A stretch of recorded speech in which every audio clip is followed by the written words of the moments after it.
Imagina esto. Estás de pie en una cámara subterránea, iluminada solo por antorchas que lanzan sombras danzantes sobre las paredes de piedra.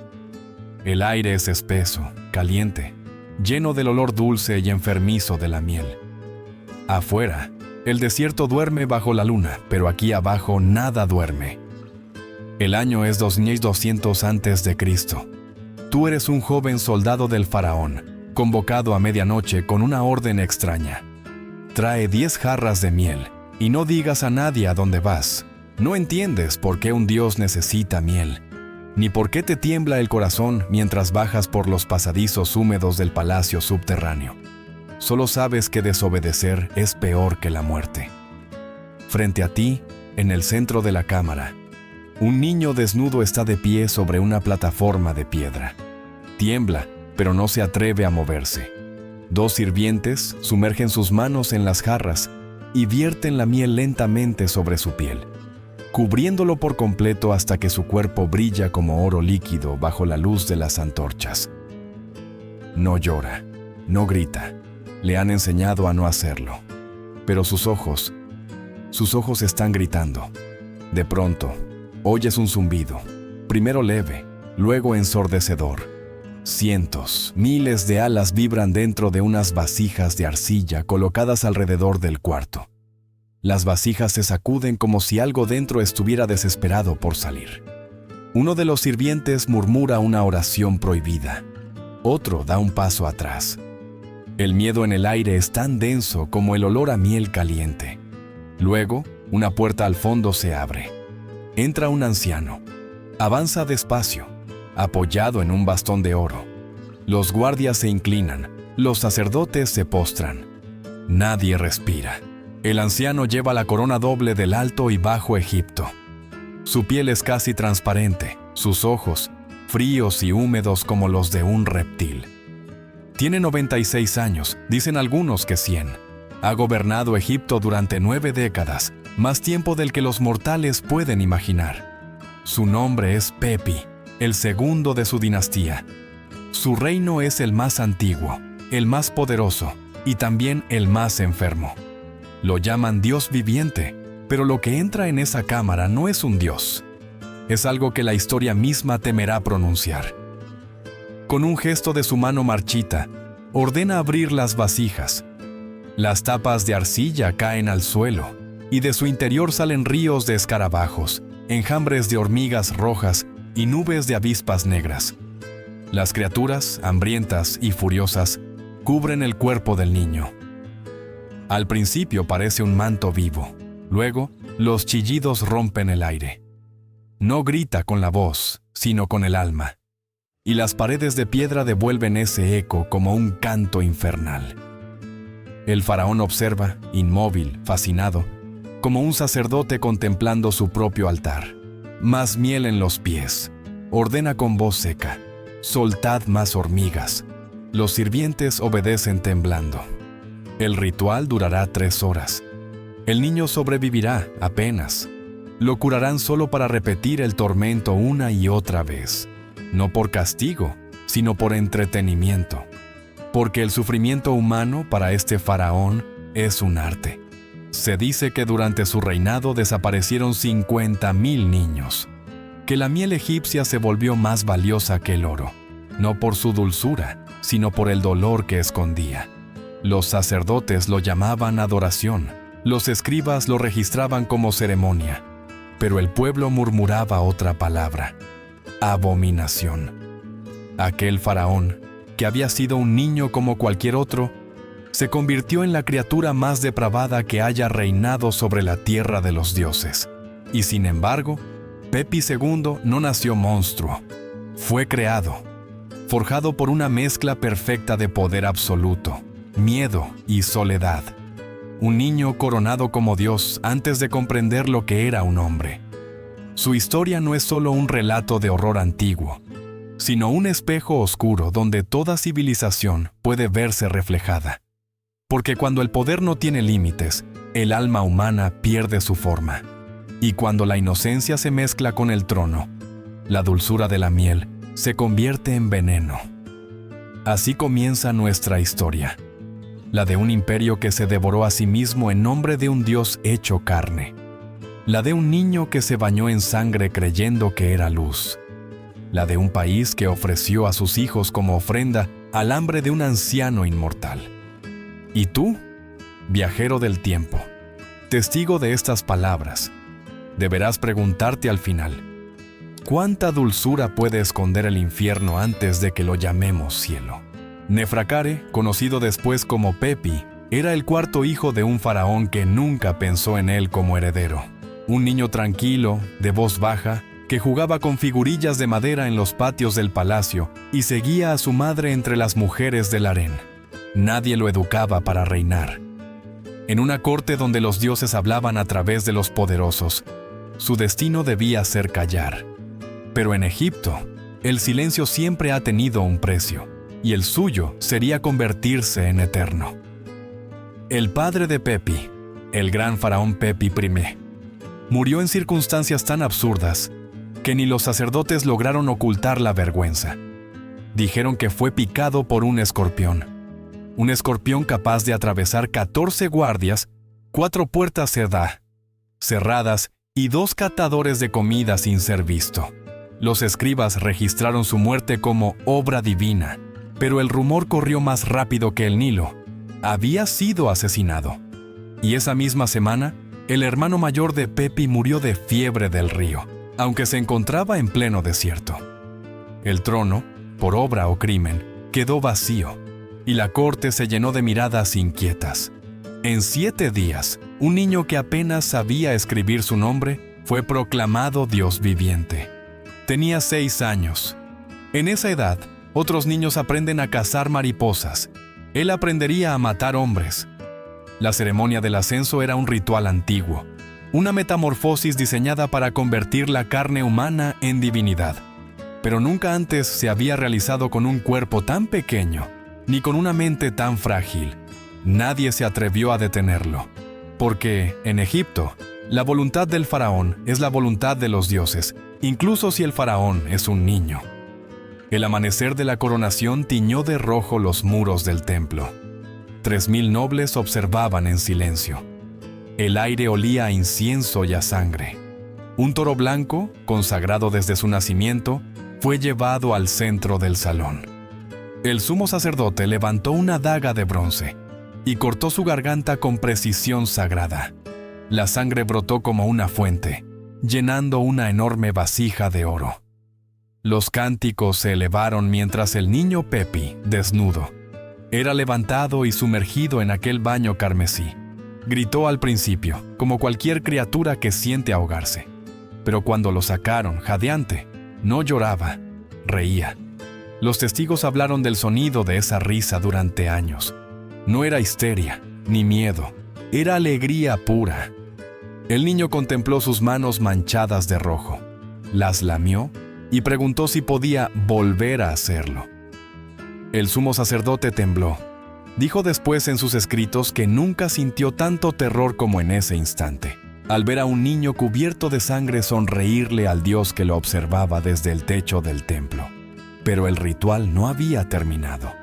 Un prisionero fue traído ante el nuevo faraón, un ladrón común, un hombre cualquiera. Debía servir para probar el poder del Dios. El pequeño Pepi recibió una espada demasiado pesada para sus brazos, y la instrucción era clara: corta su cabeza y demuestra que el Dios fluye en ti. El primer intento fue torpe. La hoja rebotó y el niño cayó al suelo entre la sangre del toro y los murmullos de los nobles. Todos contuvieron el aliento. Si lloraba, si dudaba, el mito del Dios se rompería. Pero Pepi se levantó, respiró hondo y observó la espada como quien estudia un juguete nuevo.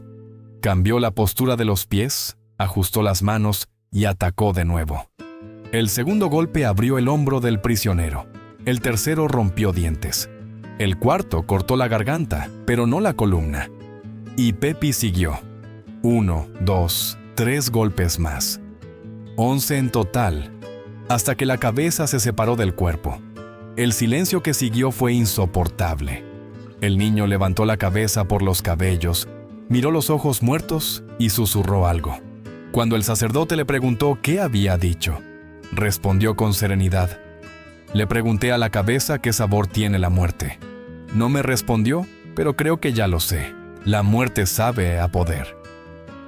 Desde ese momento, Egipto dejó de tener un faraón. Tuvo un dios con la mente de un niño. La segunda parte del ritual exigía que las esposas del difunto rey acompañaran al faraón padre en su viaje al más allá. Era costumbre, un sacrificio rápido, con vino envenenado, para honrar la eternidad. Pero el nuevo faraón, aún goteando sangre, quiso presenciarlo. No aceptó el veneno. Ordenó que las 23 mujeres fueran estranguladas con cintas de seda, una por una, lentamente. Él mismo, sentado en su trono desproporcionado, con los pies colgando, observó cada muerte sin pestañear. Dicen que de vez en cuando pedía detenerse para mirar los ojos moribundos y medir el instante exacto en que el alma se desprendía del cuerpo. Cuando las esposas yacían sin vida, mandó traer a sus hijos, 41 medio hermanos suyos. Los varones fueron ejecutados de inmediato, pero las niñas tuvieron que elegir, o servirlo para siempre, o seguir a sus madres al otro mundo. 6 eligieron vivir. Pasarían años deseando no haberlo hecho. Una de ellas, muchos años después, antes de morir, contaría lo que vio en el palacio, que el joven faraón visitaba sus habitaciones por la noche, no para hablar ni tocar, sino para observar, que se sentaba en silencio, midiendo su respiración, anotando cada reacción, buscando el momento en que el miedo se convertía en vacío. Lo llamaba el silencio divino. Tenía 7 años. Aquella noche, mientras los sirvientes limpiaban la sangre del suelo y el perfume de los muertos se mezclaba con el incienso, Egipto se inclinó ante un nuevo dios. Uno pequeño, delgado, con una sonrisa dulce y los ojos llenos de sombras. Nadie lo sabía aún, pero aquel niño bañando en la sangre de un toro y de un hombre acababa de abrir una puerta que nunca se cerraría. Una puerta hacia la oscuridad más profunda del alma humana. Durante los años siguientes, el palacio se convirtió en el laboratorio del faraón niño. Lo que para otros era simple curiosidad, para él era hambre. Hambre de comprender, de dominar, de ver cómo el alma se quebraba bajo el peso del sufrimiento. A los 7 años, Pepi ya hablaba con los sacerdotes como un maestro, interrogándolos sobre la naturaleza del cuerpo, los nervios, la respiración. No lo hacía con miedo ni crueldad evidente, sino con la calma de un estudiante que diseca un secreto. Cada dolor era una lección, cada muerte, una palabra nueva en su idioma sagrado. Los escribas del templo dejaron testimonio de cómo su obsesión por el sufrimiento se volvió metódica. Durante meses experimentó con pequeñas criaturas, serpientes, aves, gatos. Observaba cómo reaccionaban ante el fuego, el agua fría, los venenos. Anotaba el tiempo exacto entre el primer temblor y la quietud final. Su maestro de escritura, un anciano llamado Nemo, intentó detenerlo una vez. El conocimiento sin compasión, le advirtió, es una puerta abierta al infierno. Pepi sonrió y respondió, entonces el infierno debe ser un lugar interesante. A los 8 años, el niño faraón descubrió algo que lo marcaría para siempre. Ordenó preparar varias mezclas de hierbas y minerales venenosos, administrándolas a esclavos condenados. Algunos morían rápido, otros quedaban paralizados, otros lloraban sin poder moverse ni gritar. Pepi observaba fascinado cómo la vida se resistía a abandonar el cuerpo. Anotaba sus resultados en rollos de papiro. Veneno de escorpión. Produce temblores, lengua hinchada, muerte en 7 respiraciones. Vino de loto mezclado con sales. Mantiene la conciencia hasta el final. Útil para observación prolongada. Era el lenguaje de un científico, pero su ciencia era el estudio del tormento. Su fascinación por el miedo creció junto con él. A los 9 años, empezó a visitar por las noches a las jóvenes esclavas que servían en los templos. No las tocaba ni hablaba. Solo se sentaba frente a ellas con una lámpara de aceite y las observaba en silencio. Medía sus suspiros, el ritmo de sus pulsos, la forma en que la piel reaccionaba al terror. Llamaba a ese instante el silencio de los dioses, cuando el miedo era tan profundo que el alma se desconectaba del cuerpo. Fue también a esa edad cuando escribió la frase que resumiría su reinado: el dolor tiene sabores. Decía que así como el vino podía ser dulce o amargo, el sufrimiento tenía matices. El ardor del fuego no era igual que el corte del acero, ni el frío de la asfixia se parecía al veneno lento. Su mente de niño clasificaba los tormentos como un alquimista clasifica metales. El dolor del cuerpo abre la carne, escribió, pero el del alma abre los secretos. Los sacerdotes comenzaron a temerlo. Los sirvientes evitaban cruzar su mirada. Todos sabían que la sonrisa del joven faraón era más peligrosa que su ira. Una mañana, cuando tenía 10 años, ocurrió un episodio que la historia aún susurra con horror. Durante una audiencia en el salón del trono, un gato atrapó un pequeño pájaro que se había colado por una ventana. El animal jugaba con su presa, dejándola escapar y atrapándola otra vez. El faraón se detuvo a mirar. Los nobles esperaban órdenes, los embajadores aguardaban tratados, pero Pepi no apartó la vista. Durante 1 hora observó cómo el pájaro agonizaba, batiendo sus alas rotas. Cuando un cortesano, creyendo mostrar prudencia, le pidió que continuaran los asuntos de estado, Pepi lo miró sin expresión y murmuró: «Interrumpiste la obra de un dios». Ordenó que lo azotaran hasta que perdiera el conocimiento. Luego, cuando el pájaro finalmente murió, levantó al gato, lo acarició y lo declaró animal sagrado. «Los dioses», dijo, «prefieren los sacrificios lentos».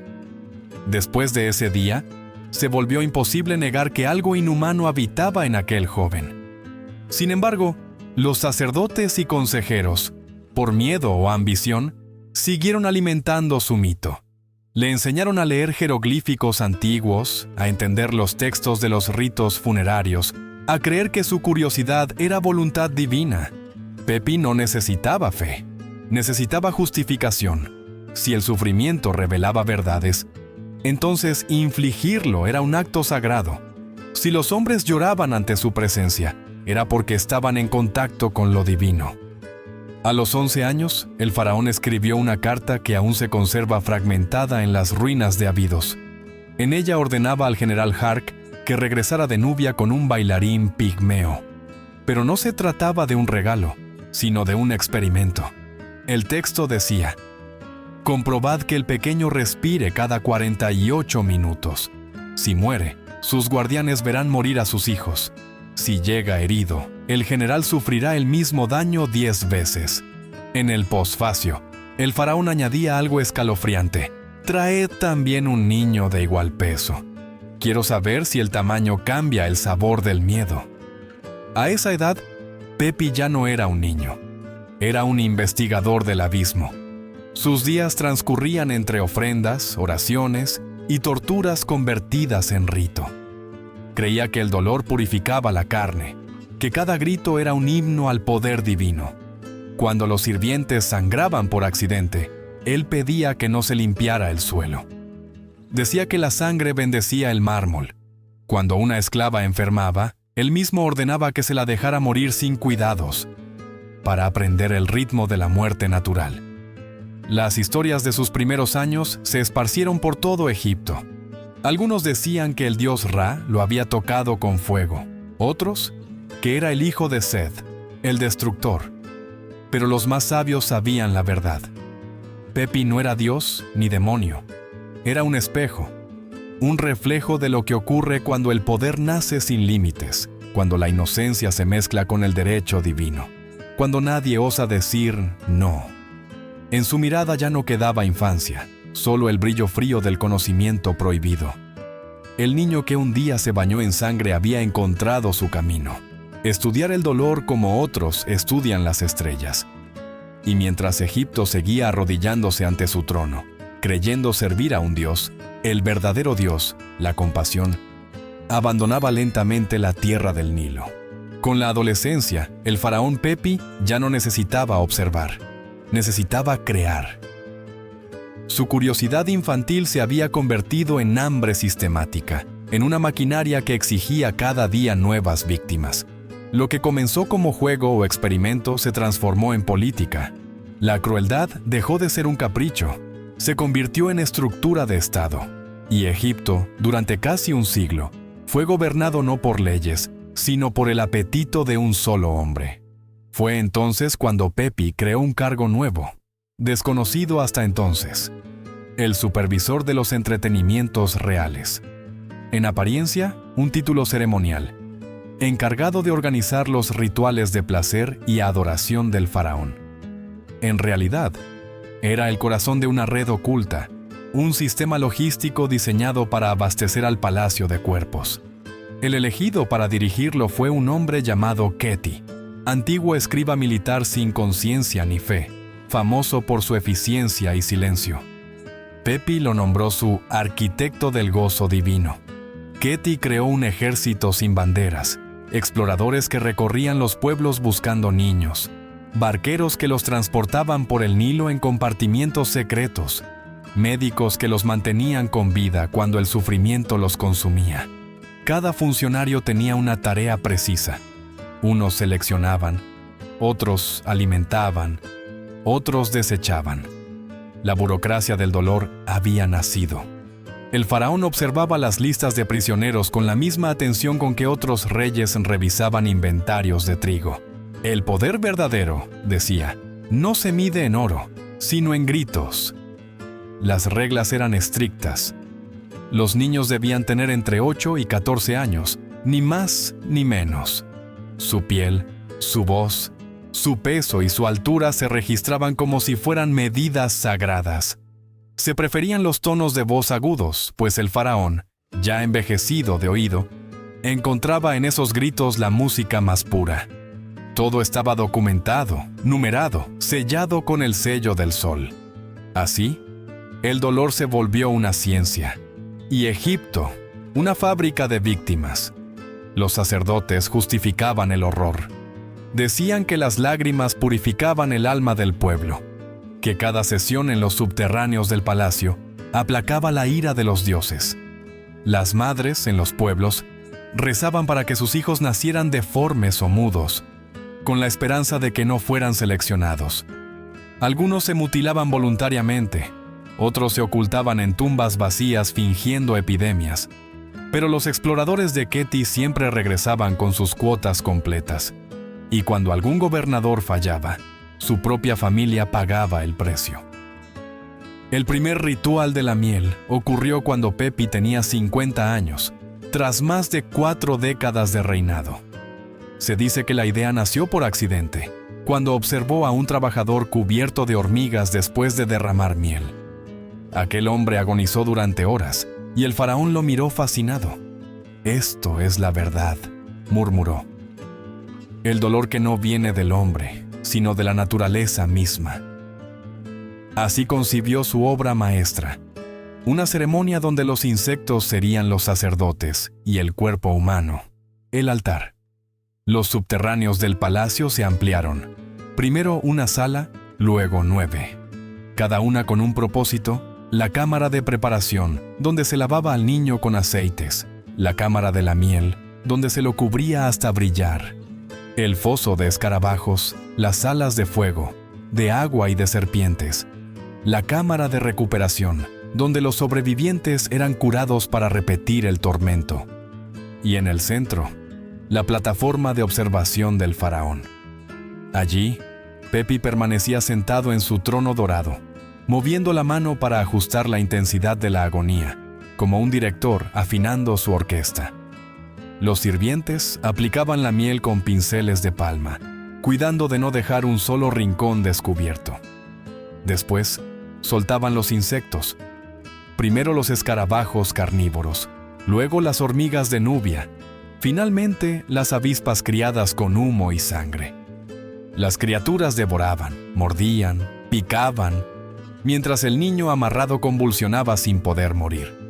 El faraón tomaba notas, medía tiempos, corregía métodos. «Más miel en los pies», decía. «Dejad que las avispas trabajen solo a un lado». La sesión duraba horas. Cuando el cuerpo quedaba al borde del colapso, los médicos lo rescataban para mantenerlo con vida, porque reemplazarlo era costoso. El proceso se perfeccionó con el tiempo. Descubrieron que mezclar la miel con saliva humana aumentaba su aroma, atrayendo a los insectos con mayor furia. Que las lágrimas agregaban una sal deseada por ciertas especies. Que el miedo, incluso invisible, alteraba el olor del cuerpo, excitando a las criaturas hasta la locura. Los hombres de ciencia del faraón comenzaron a estudiar estas reacciones, anotando resultados y fórmulas. El terror se volvió una disciplina. Durante años, la miel fluyó más que el agua. Egipto cultivó flores en lugar de trigo, abejas en lugar de granos. El Nilo transportaba barriles de néctar mientras la gente moría de hambre. Los campos del delta brillaban amarillos, pero no por el oro del sol, sino por el sacrificio de los inocentes. Nadie se atrevía a alzar la voz. Los que lo hacían eran arrastrados al palacio y nunca regresaban. El imperio del dolor era tan perfecto que ya no necesitaba justificación, solo continuidad. El faraón envejecía, pero su fascinación no menguaba. Cada sesión era una sinfonía que él mismo dirigía, y cada niño un instrumento nuevo. Los sacerdotes se inclinaban, los escribas callaban, los soldados temblaban. Y en medio de todo, Egipto continuaba rindiendo culto al Dios que había perdido el alma. Nadie imaginaba que esa máquina de horror, sostenida por miel y miedo, terminaría devorando al propio reino que la alimentaba. Porque cuando la crueldad se vuelve costumbre, la destrucción ya ha comenzado. Con el paso de los años, el imperio egipcio dejó de ser una nación y se transformó en una vasta maquinaria, diseñada para sostener la sed del faraón. Todo giraba en torno a un solo propósito: alimentar sus rituales. Los campos, los templos, las caravanas, los talleres, todo existía para proveer miel, víctimas y silencio. El poder absoluto había devorado el alma de Egipto. Las cifras eran aterradoras.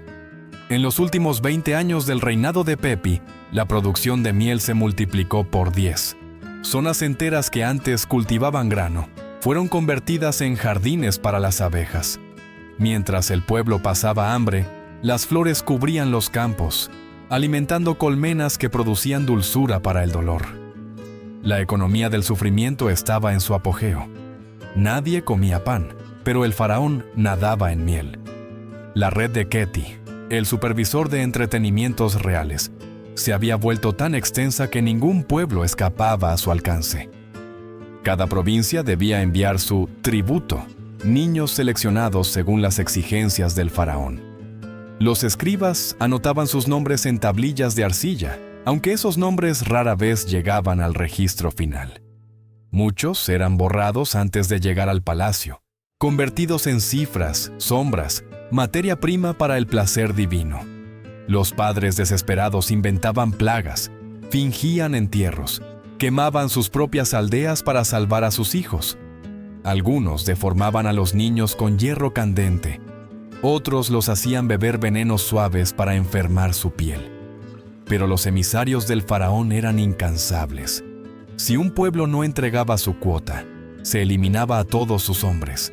Si un gobernador mentía, su familia era llevada al templo y ofrecida en su lugar. El mensaje era claro: o entregas a tus hijos, o mueres con ellos. Surgieron entonces los llamados Padres de los Perdidos, un grupo de hombres que, armados solo con lanzas de madera y la rabia del amor, atacaron los convoyes de Keti. Lograron liberar a decenas de niños y matar a varios exploradores. Pero su victoria duró poco. Cuando la noticia llegó al palacio, el faraón estalló en un silencio más temible que la ira. 3 días después, todos los hombres de las familias sospechosas, niños, adultos, ancianos, fueron arrastrados a Memphis. No murieron rápido. Los médicos del faraón prolongaron su agonía durante días, asegurándose de que los gritos resonaran en toda la ciudad. Los cuerpos fueron untados con miel y exhibidos al sol como ofrenda a los dioses. Los que sobrevivieron a las torturas fueron devueltos a sus aldeas, mutilados, para que contaran lo que habían visto.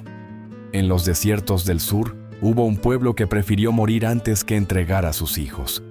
Cuando los emisarios de Keti llegaron, encontraron 800 cuerpos tendidos en la plaza. Hombres, mujeres y niños habían bebido veneno al mismo tiempo. Pepi, furioso por haber sido privado de sus víctimas vivas, ordenó cubrir los cadáveres con miel y exhibirlos en los jardines del palacio. «Ni siquiera muertos», dijo, «se librarán de servirme». Fuera de Egipto, las demás civilizaciones comenzaron a cerrar sus fronteras. Las caravanas de Sumer y de Fenicia evitaban los puertos egipcios. Las tablillas halladas en Mesopotamia hablan de Egipto como la tierra donde los niños entran y no regresan. Los mercaderes que venían del norte eran considerados impuros por el solo hecho de haber pisado sus tierras. Los reinos vecinos dejaron de enviar oro, incienso, madera.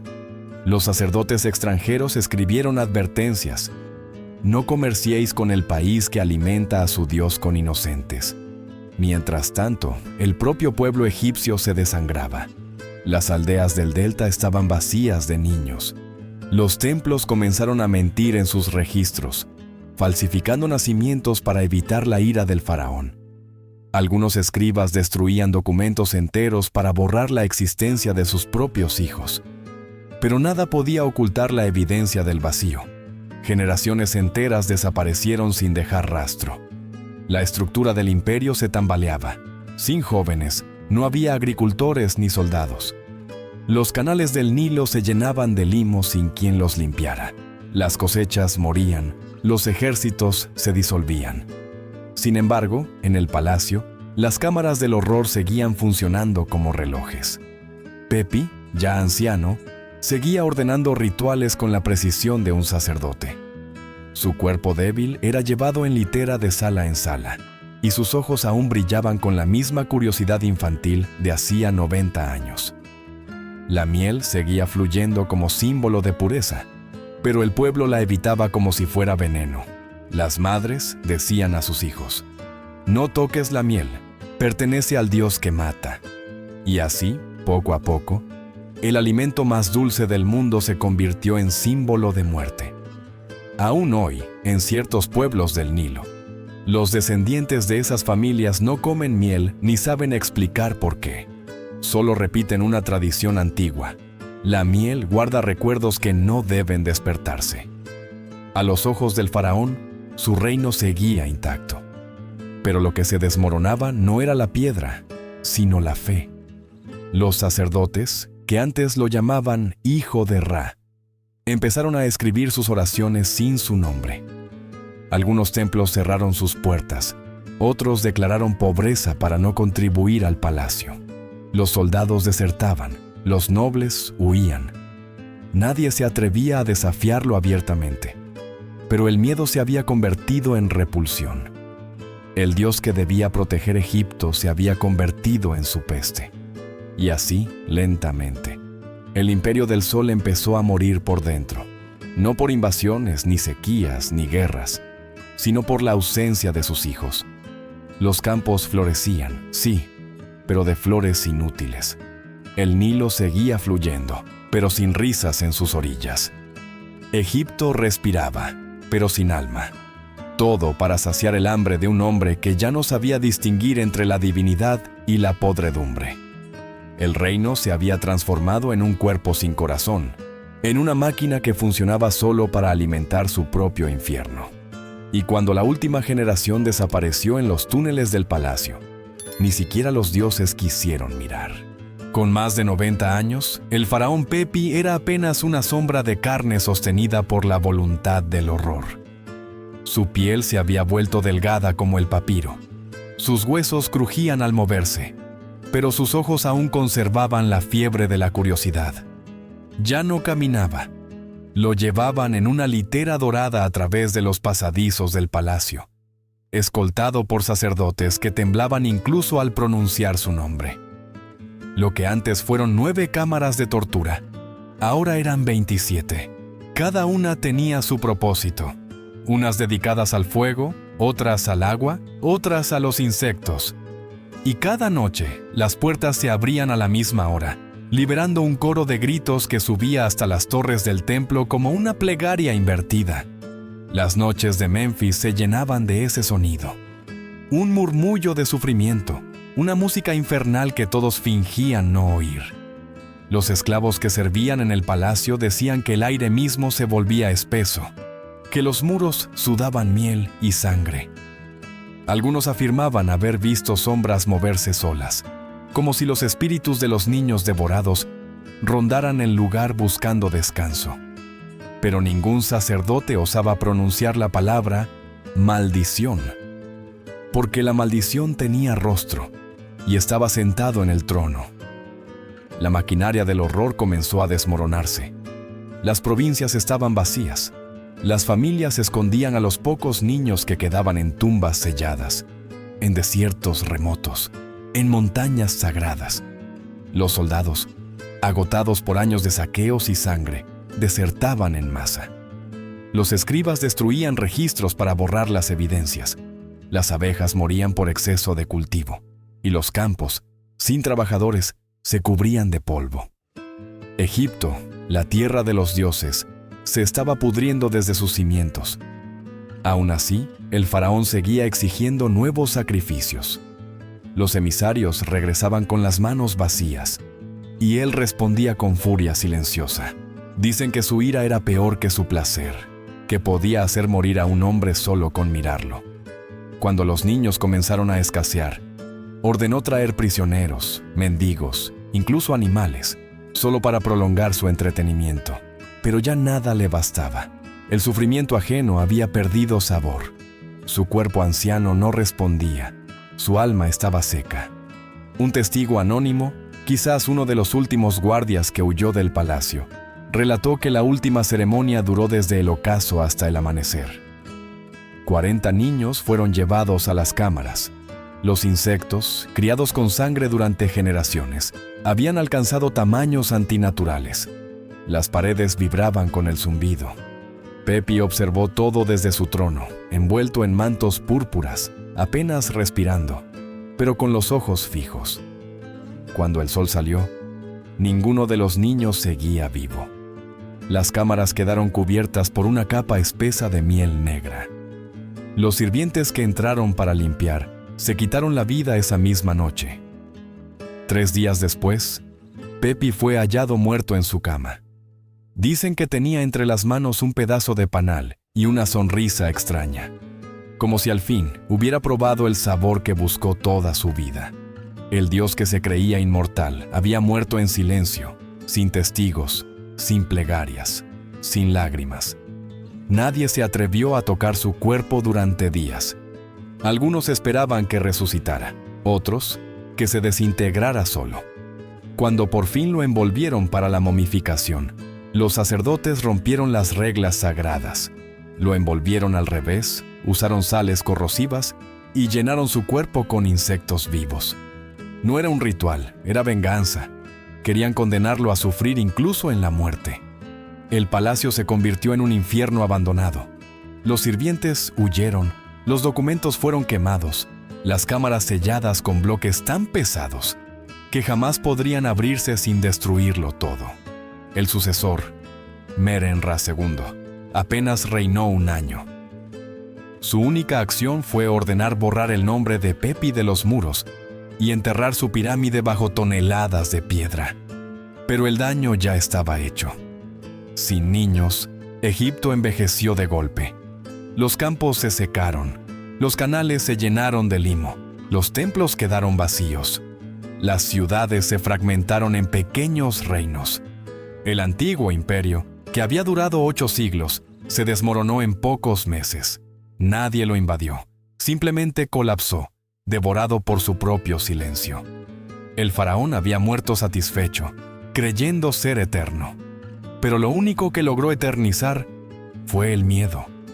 Las madres contaban a sus hijos historias de un dios que se alimentaba de niños cubiertos de miel. Los ancianos evitaban pronunciar su nombre, y cada vez que alguien veía un enjambre en el aire, se santiguaba con arena del desierto, temiendo que las almas atrapadas en los insectos aún buscaran venganza. Así terminó el reinado más largo de la historia de Egipto, no con una guerra, sino con un susurro, no con espadas, sino con abejas. Un hombre que quiso ser Dios y terminó devorando la divinidad misma. Su imperio murió con él, y el Nilo, testigo de su gloria, se volvió mudo. Porque hay silencios que pesan más que los gritos, y el silencio que dejó Pepis II todavía resuena 4000 años después, en la arena que cubre sus ruinas.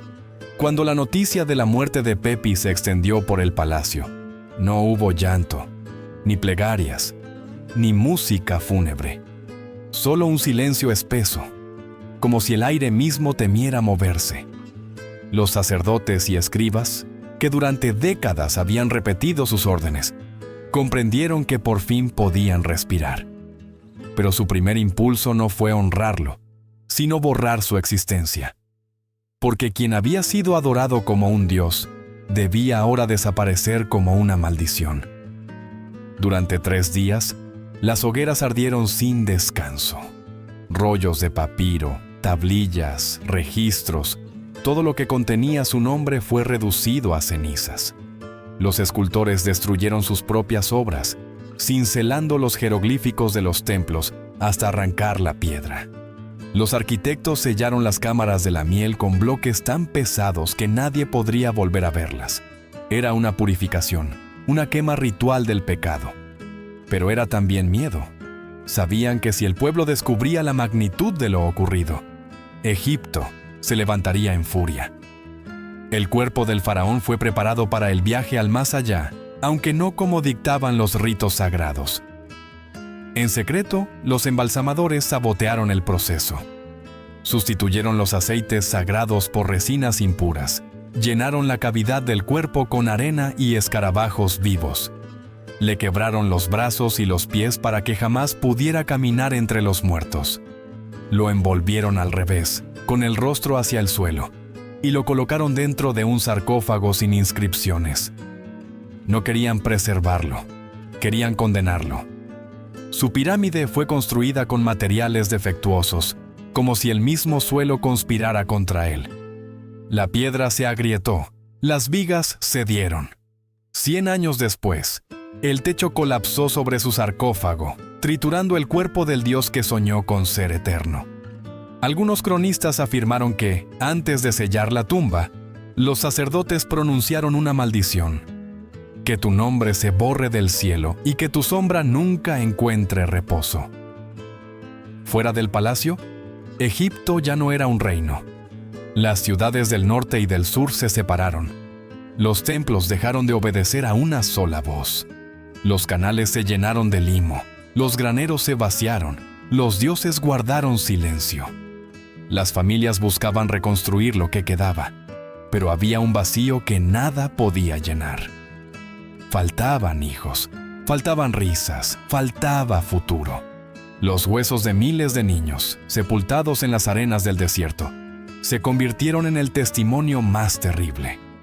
No tenían nombres ni tumbas, pero su ausencia fue suficiente para destruir un imperio, porque el poder de Pepi no murió con él. Fue devorado por los mismos que lo sirvieron, por la vergüenza, por el recuerdo. La venganza de los vivos fue el olvido. La venganza de los muertos, la ruina. Y así, bajo la arena dorada, el faraón más poderoso de Egipto fue enterrado con su imperio. Los siglos lo cubrieron de polvo, pero la tierra nunca olvidó.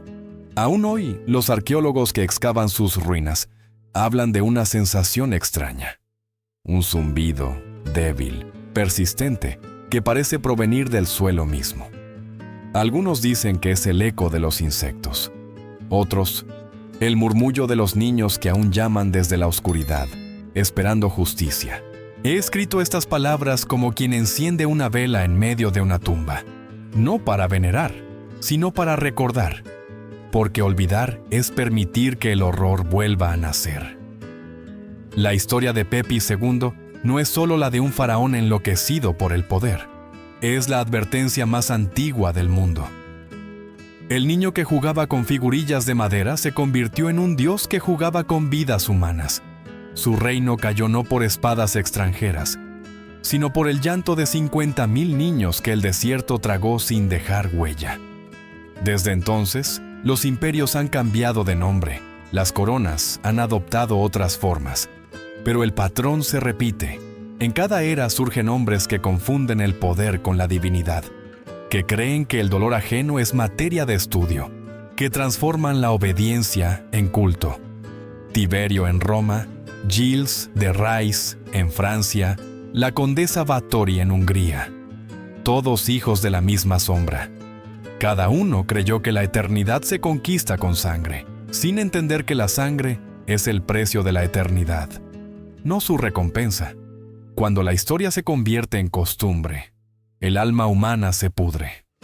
Pepi II hizo del sufrimiento una ciencia, y Egipto lo pagó con siglos de oscuridad. Pero el mal no se detuvo allí. El mundo ha seguido creando sus propios faraones, hombres que gobiernan con el miedo, que construyen templos con cadáveres, que llaman progreso a la crueldad. Y siempre hay sacerdotes que justifican, escribas que callan, pueblos que se arrodillan. Cambian los nombres, pero la miel sigue corriendo. Quizá esa sea la enseñanza final. Los monstruos no nacen, se fabrican. Los construyen nuestras manos cuando obedecemos sin pensar, cuando callamos ante la injusticia, cuando preferimos la comodidad del silencio al peso de la verdad. El faraón murió creyéndose Dios, pero fue solo un espejo en el que toda humanidad puede verse reflejada. Así termina esta crónica, escrita por un humilde narrador de otros tiempos, que aún siente que el viento del desierto lleva consigo el eco de aquellos gritos. Si alguna vez visitas las ruinas de Saqqara y ves la pirámide desmoronada de Pepi II, recuerda esto: bajo esas piedras duerme la dulzura más amarga de la historia. No mires con curiosidad, sino con respeto. No te acerques con prisa, sino con silencio. Porque en esas arenas todavía resuena el zumbido de los insectos y el murmullo de miles de voces que claman desde el pasado. No repitáis lo que nosotros sufrimos. Y ahora, viajero, te dejo con una pregunta.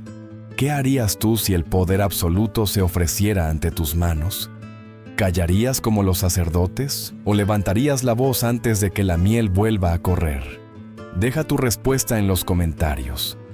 Habla, aunque tiemble tu voz, porque el silencio, ya lo aprendimos de Egipto, es el alimento favorito de los monstruos.